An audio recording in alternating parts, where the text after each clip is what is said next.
less than a year.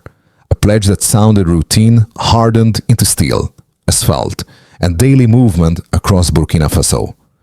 What many dismissed as ceremonial politics suddenly materialized as hundreds of buses rolling into service, compressing years of infrastructure delay into a single political moment. For citizens watching prices rise and options shrink, the real question is not the buses themselves, but what this acceleration reveals about power, priorities, and intent under Ibrahim Traoré. Because once a government proves it can move this fast on mobility, expectations across the entire state quietly and irreversibly change. You are about to hear a side of this story that rarely makes it into official summaries or celebratory speeches. Not because the information is hidden, but because it is uncomfortable to examine what happens when political intent translates into rapid execution. This section gives you a clearer map of what is actually at stake, and why this moment matters far beyond the transportation. This is not background noise. If you stop here, the story looks like a routine infrastructure upgrade, one more announcement in a long list of public projects. Stay with it, and a different picture emerges. One that shows how timing, symbolism, and governance intersect in ways that reshape expectations. When a state moves quickly in one visible area, it quietly raises pressure everywhere else. Without this context, it is easy to misunderstand the signal being sent, to confuse speed with generosity or scale with permanence. And that misunderstanding carries a cost, especially for citizens, institutions, and observers trying to read where the country is heading. What follows explains why this moment is less about buses and more about how authority chooses to act when it decides momentum matters. The first thing many observers miss is that this was not an isolated delivery, but the visible endpoint of a decision taken much earlier and executed with unusual speed. What appeared sudden on the street was, in reality, the result of a compressed chain of approvals, financing, and coordination that normally stretches far longer in comparable states. The anchor number is simple but revealing: 530 buses committed, delivered, and assigned within a single national framework. That figure matters not because it breaks a continental record, but because it signals scale paired with follow-through, something citizens had grown unaccustomed to seeing. The story begins at a moment when urban mobility had become a quiet pressure point. Major cities were expanding faster than transport capacity, students were traveling longer distances, and public operators were relying on aging fleets stretched well past optimal use. Complaints accumulated slowly, not as protests but as daily friction, lost time, and rising informal transport costs. What turned this into a serious issue was not one dramatic failure, but accumulation, the kind that erodes trust without headlines. Under Ibrahim Traoré, mobility was reframed as more than a technical service. It became a visible test of whether the state could intervene quickly in everyday life. Once that choice was made, delay itself became politically expensive. The process accelerated, ministries aligned, financing partners stepped forward, and public operators were tasked with readiness rather than gradual adaptation. The first groups to feel the impact were predictable but important. Students and pupils gained rules designed around safety and regularity. Public employees saw commuting time stabilize rather than drift upward. For urban families, the change was not abstract policy, but a difference measured in minutes, predictability, and cost. This context explains why the buses matter beyond transport. They sit at the intersection of expectation and credibility. When a state shows it can move decisively here, citizens begin to ask where else such urgency could or should appear. To understand why this moment gained weight so quickly, it helps to look at the role of the institutions and figures tasked with translating political intent into daily reality. Public transport authorities and senior administrators, long accustomed to managing scarcity, suddenly found themselves operating under a different directive: prepare for use, not for delay. That shift alone marked a break from routine. Inside the transport operator, the change was immediate. Planning moved from incremental repairs to fleet integration, route expansion, and maintenance discipline. Drivers were trained for new equipment, depots reorganized, and schedules rewritten with the assumption that capacity would finally match demand rather than chase it. For officials involved, the pressure was no longer about explaining limitations, but about proving readiness. One early signal came from how quickly the buses were assigned to priority routes. University corridors, high-density commuter lines, and links between peripheral neighborhoods and city centers were addressed first. This was not accidental. It reflected an understanding that visibility mattered, and that early impact had to be felt by groups who experienced congestion most acutely. A second signal followed soon after. As buses entered service, informal transport operators adjusted prices and routes in response. Even before full network deployment, the presence of additional capacity began altering behavior across the system. That reaction confirmed that the intervention was large enough to bend the market, not merely supplement it. For observers inside the administration, these early effects carried a clear implication. When execution replaces postponement, systems respond faster than expected. Citizens notice, operators adapt, and expectations reset almost immediately. At that point, the initiative stops being a transport story and becomes a reference point.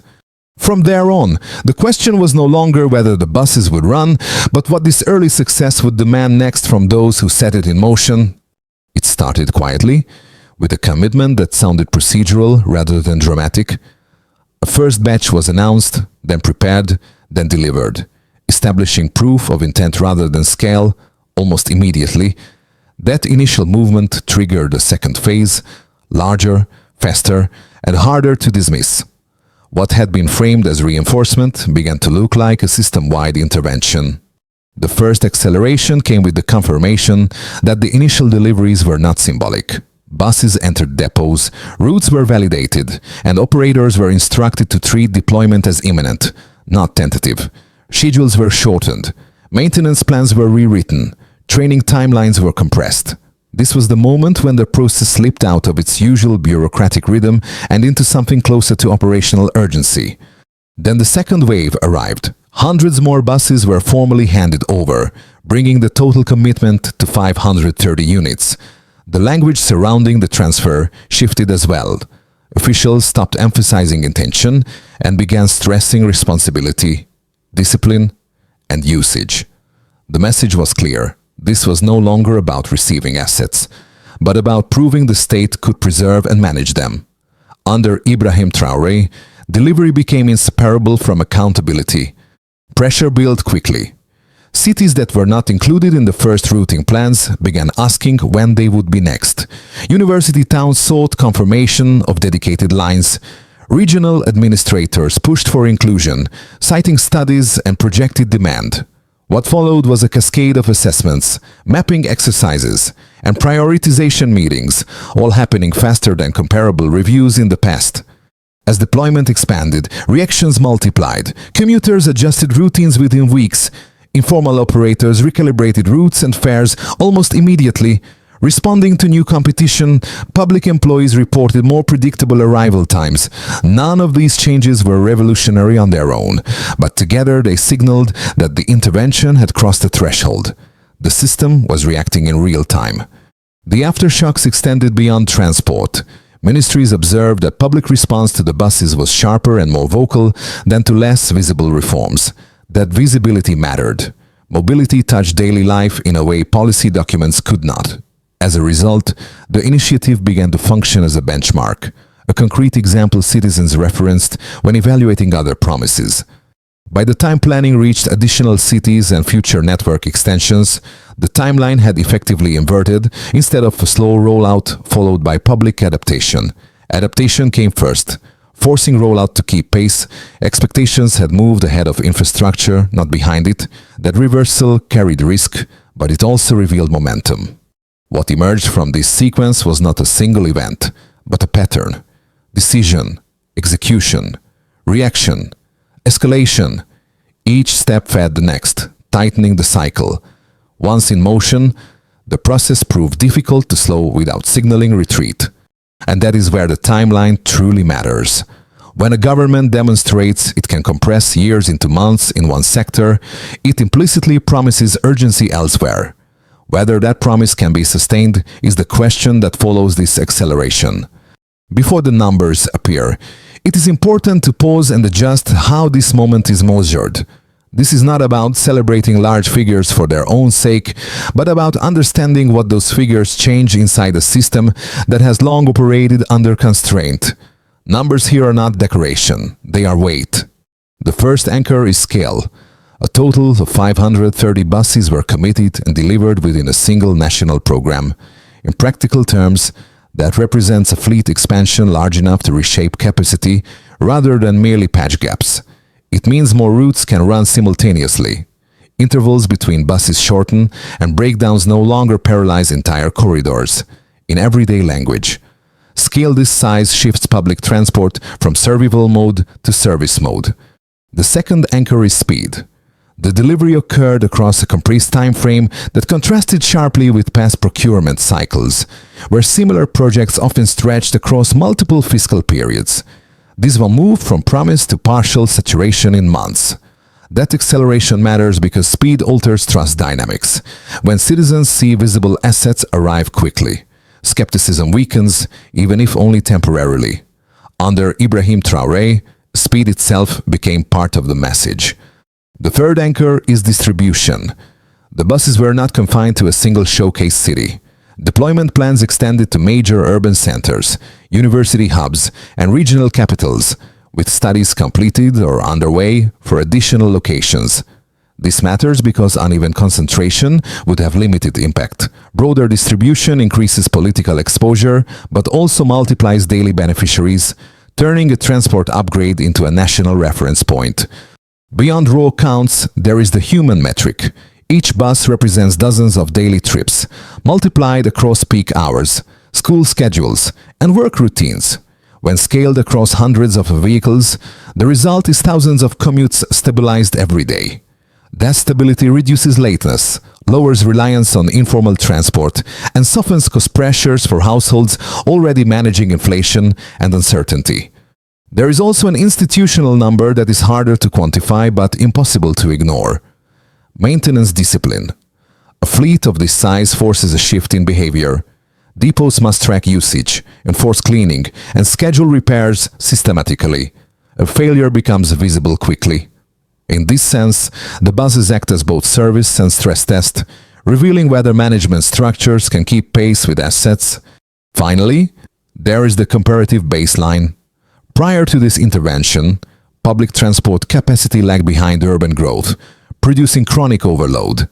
The delta introduced by hundreds of new buses does not eliminate pressure entirely, but it changes its character. Overcrowding becomes episodic rather than constant. Delays become exceptions rather than norms. That distinction is critical for public perception. Taken together, these figures explain why the initiative resonates beyond transport enthusiasts. They convert abstract governance claims into measurable shifts. When numbers align with lived experience, credibility rises. And once credibility rises in one sector, citizens begin to expect it elsewhere, whether the state is ready or not. It is important to acknowledge that not everyone reads this development the same way. There is a serious, reasoned argument that cautions against overinterpreting the significance of the buses, and it deserves to be stated clearly rather than dismissed. The first opposing view argues that transport deliveries, no matter how visible, do not equal structural reform. From this perspective, buses are assets, not systems. Without long-term funding, maintenance discipline, and institutional continuity, fleets degrade quickly.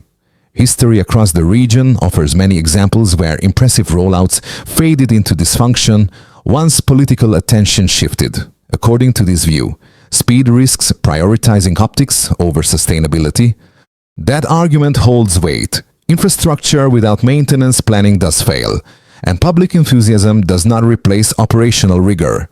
However, what it misses is that scale and visibility can force discipline rather than undermine it. A fleet this large cannot quietly decay. Breakdowns, misuse, and neglect become immediately public. In that sense, visibility increases accountability rather than masking it. A second counter-argument focuses on opportunity cost. Critics suggest that resources devoted to buses might have been better spent on roads, security, or social services. Transport, They argue, treats symptoms rather than causes, easing daily friction without addressing deeper economic constraints. Again, the concern is not trivial. Trade-offs exist in every budget, but this view underestimates how mobility functions as an enabling layer. When workers, students, and public employees move more predictably, productivity stabilizes.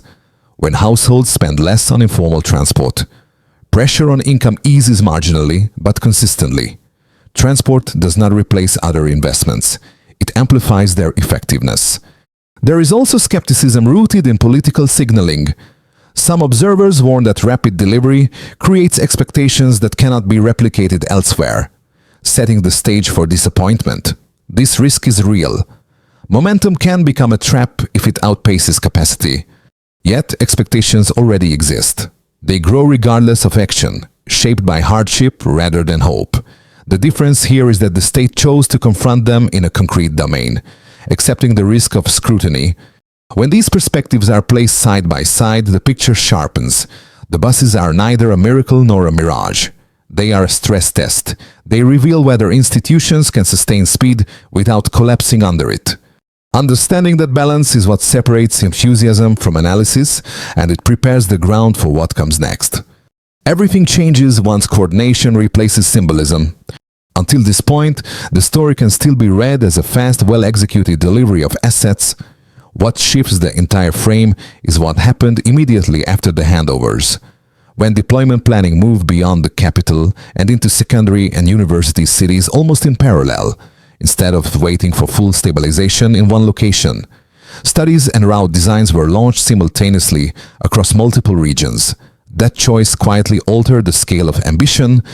This is the midpoint because it reveals intent rather than outcome. The buses were not treated as a finished success, but as the first layer of a wider mobility architecture. Network logic replaced event logic. Decisions began to reference future cities that had not yet received a single vehicle, signaling that the program was being designed forward, not backward. Under Ibrahim Traoré, this approach reframed the initiative from a transport upgrade into a coordination exercise across ministries, local authorities, and operators. Once that coordination locked in, the project stopped being reversible without political cost. Momentum hardened into commitment. The immediate effect was subtle but decisive. Cities not yet served began preparing depots. Administrations adjusted traffic planning assumptions. Citizens started asking when, not if, service would arrive. The reveal is that expectation itself became part of the system. From this point on, the story is no longer about delivery, but about consequences. And those consequences begin to surface where policy meets daily life. Once the midpoint passed, the effects stopped being abstract and began to register across daily routines. What had started as a mobility initiative moved into the realm of lived consequence, where policy decisions show their weight not in statements, but in habits, costs, and expectations. From here, the impact can be traced across 4 layers that rarely move at the same speed. At the state level, pressure intensified rather than eased. Central and municipal authorities were pulled into continuous decision-making as roading. Maintenance standards and expansion requests multiplied. Success created exposure. Once buses were visible and functional, failure in oversight would be equally visible. Under Ibrahim Traoré, the state found itself judged not on intention, but on consistency. That shift narrowed the margin for excuses and increased the demand for coordination across ministries that historically operated in parallel rather than in sync. For businesses and economic actors, the effect was quieter but measurable. Transport reliability began to influence opening hours, staffing assumptions, and service coverage. Informal operators adjusted pricing downward on some routes, reacting to competition they could not ignore. Formal employers reported fewer delays during peak hours, especially along university and administrative corridors. These changes did not transform the economy, but they reduced friction, and in constrained environments, reduced friction carries real value. The most immediate consequences appeared in everyday life. Students gained predictability, which altered how they planned schedules, work, and study. Public employees faced fewer late arrivals and less reliance on costly alternatives. For households balancing tight budgets, transport expenses stabilized rather than spiking unpredictably. These are not dramatic shifts, but they accumulate. Over time, small reductions in stress reshape trust in systems that previously felt distant or unreliable.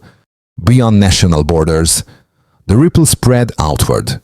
Observers in neighboring countries noted the pace of execution rather than the asset itself. Regional conversations about governance began referencing speed and follow-through rather than promises alone. In a Sahelian context where delivery gaps are common, visible execution carries symbolic weight. It influences how partners, lenders, and regional institutions calibrate expectations. What ties these layers together is not scale alone, but simultaneity. Effects appeared across governance, markets, households, and regional perception at roughly the same time. That convergence amplified their impact. Had change occurred in only one layer, it might have faded into routine adjustment. Instead, it reinforced itself. The deeper consequence is psychological. Once citizens experience a functioning intervention, tolerance for delay elsewhere drops. Comparisons emerge, questions multiply. Why here and not there? Why now and not before? These questions are not hostile by default, but they are demanding. This is the turning point where mobility stops being the story and becomes the reference. From this moment, the initiative sets a benchmark against which other actions will be measured, fairly or not. The most probable path forward is not dramatic, but it is demanding. In the base scenario, deployment continues at a measured pace while institutions focus on consolidation, routes stabilize, maintenance routines harden, and expansion moves city by city, rather than all at once. Progress remains visible but uneven, shaped by road conditions, staffing limits, and budget discipline. Daily life improves incrementally, not spectacularly, and public patience is tested by the gap between expectations and capacity. This scenario is neither failure nor triumph. It is governance under pressure, where consistency matters more than speed. There is also an optimistic scenario that rests on coordination holding firm. In this version, early discipline pays off. Maintenance standards are enforced, misuse is contained, and data from initial routes inform smarter expansion. Secondary cities integrate buses with road upgrades, reducing bottlenecks before they harden. Public confidence grows slowly but steadily as reliability becomes routine. The key signal here is institutional learning. When systems adapt rather than repeat mistakes, momentum compounds. This outcome is possible, but it depends on sustained attention rather than one-time effort. The worst-case scenario is less about collapse and more about drift. Assets remain visible, but standards slip. Maintenance lags, depots struggle, and misuse increases. Routes expand faster than oversight can support. In this environment, frustration returns quietly. Breakdowns become normal. Informal alternatives creep back in. Public trust erodes not through shock, but through disappointment. The danger here is normalization of decline. Once citizens adjust expectations downward again, recovery becomes harder. Across all three paths, one variable dominates: decision discipline over time. Visibility amplifies both success and failure. Small lapses are noticed quickly. Small improvements are rewarded with patience. The margin for error is narrow precisely because the intervention was so visible. The strategic lesson is not to predict which scenario will occur, but to recognize how they diverge. None require extraordinary resources. All hinge on routine choices repeated daily, enforcing standards, funding upkeep, coordinating agencies, and communicating honestly. The future does not turn on a single announcement, but on whether execution remains boring, consistent, and accountable. This is the quiet reality of momentum. Once expectations rise, the state is no longer judged by ambition, but by follow-through. And that judgment unfolds not in headlines, but in mornings, commutes, and habits. After tracing institutions, numbers, and scenarios, the most important question narrows to something simpler. What does this actually mean for you? The person listening, Watching daily systems either work or fail around you, big decisions only become meaningful when they intersect with individual routines, expectations, and choices. For those who actively follow public affairs and policy, this moment offers an advantage. You are seeing a live example of how execution changes the political equation. Understanding that pattern helps you read future announcements with more precision, separating intent from capacity. The opportunity here is not optimism, but clarity. The risk is assuming that early success guarantees permanence without continued pressure. For those indirectly affected, the impact is quieter, but still real. Transport reliability touches work schedules, education access, and household planning even if you never board these buses yourself. When systems stabilize in one area, they reduce background stress elsewhere. The practical takeaway is awareness. Adjust expectations, watch for secondary effects, and prepare for shifts that arrive gradually rather than all at once. There is also a third group, those who feel disconnected from these developments. It is tempting to see mobility policy as distant, something handled far above daily concerns. But indifference carries its own cost. When change accelerates in visible sectors, it often signals movement in others. Those who ignore the signal tend to react late. When adaptation is harder and options narrower, the point is not that everyone must engage at the same level, it is that understanding reduces vulnerability. Knowing how and why momentum forms allows you to anticipate pressure points instead of being surprised by them. Whether as a student, worker, administrator, or observer, that awareness is a form of agency. In the end, this story is not asking for belief. It is offering a lens. And once that lens is in place, even ordinary developments start to look different, because you recognize the pattern behind them. At this stage, solutions cannot remain slogans. Once assets are deployed and expectations rise, credibility depends on execution paths that are clear about who acts, how, and on what timeline. The first responsibility sits at the center. National leadership and coordinating ministries must lock maintenance funding, enforce usage standards, and publish clear operational benchmarks. Success here is measurable through uptime rates, service regularity, and transparent reporting. Under Ibrahim Traoré, the test is whether urgency can be translated into routine discipline without constant intervention. The second layer involves operators, municipalities, and partner institutions. Their role is practical execution. Depots must track usage rigorously, drivers must follow protocols, and route adjustments must be based on data rather than pressure. Timelines matter. Early corrections prevent small inefficiencies from hardening into habits. Progress can be measured through reduced breakdown frequency, adherence to schedules, and responsiveness to user feedback. The third layer belongs to citizens and communities. This is not symbolic participation. Care for shared assets, respect for rules, and reporting misuse directly affect sustainability. These actions are small individually, but decisive collectively. The measure here is behavioral change, cleaner vehicles, fewer incidents, and longer asset life reflects social buy-in more accurately than opinion surveys. A fourth, optional layer strengthens resilience. Regional coordination and technical partnerships can provide benchmarking and shared learning. Exchanging maintenance standards, procurement practices, and data tools reduces isolation and prevents reinvention. Success is visible when systems improve without requiring political escalation. What binds these steps is sequence. Leadership sets the frame. Institutions execute. Citizens reinforce. Partners stabilize. None of this is dramatic. All of it is necessary.